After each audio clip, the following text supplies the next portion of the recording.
C'est un très bon juriste, Roger.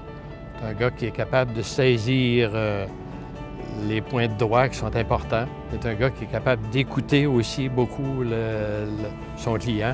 C'est un gars qui est assez dur, il est assez perspicace, mais quand même qui sait écouter également tous les arguments de part et d'autre.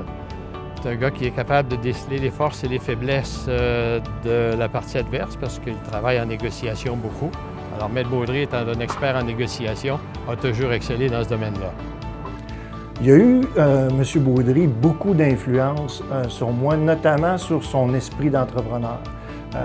Personnellement, la fibre d'entrepreneur comme lui l'a, je ne l'ai pas.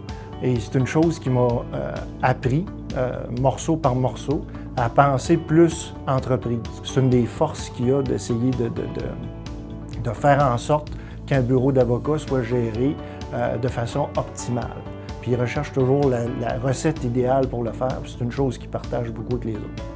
Très stratégique. M. Baudry, dès les premières transactions, je voyais M. Baudry qui me demandait juste la position où on devait s'asseoir dans la salle de conférence. C'était déjà, il m'avait demandé, peux-tu te déplacer? C'est pas cet endroit-là que tu vas t'asseoir avant la négociation, c'est à tel endroit, moi je dois m'asseoir ici.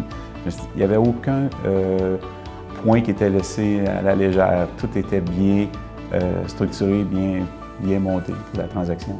Roger Baudry, c'est un avocat, comme je disais tout à l'heure, qui a beaucoup d'imagination. Alors, il est créateur, il est continuellement à la recherche de solutions.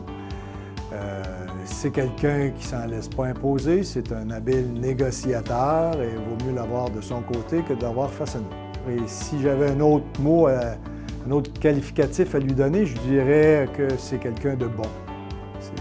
C'est assez remarquable, c'est un bon gars. Et sa bonté, je pense, est appréciée par tous ses employés. Comme juriste, Roger serait porté à vous dire que c'est le meilleur rédacteur au monde. J'ai jamais admis en face de lui que c'était vrai, mais je ne sais pas s'il va l'entendre, mais je reconnais qu'il rédige très, très bien. Mais sa plus grande force, peut-être qu'il le sait, mais il l'a peut-être jamais réalisé, c'est qu'il est imaginatif. Très imaginatif. C'est un gars d'affaires, Roger. C'est un gars qui a une mentalité d'affaires. Son père est en affaires. D'ailleurs, il a été élevé dans une famille d'affaires, comme moi, j'ai été élevé dans une famille d'affaires. Donc, on a entendu parler juste de ça, les affaires, durant toute notre vie. Donc, Roger a développé des capacités, une compréhension de comment les entreprises fonctionnent.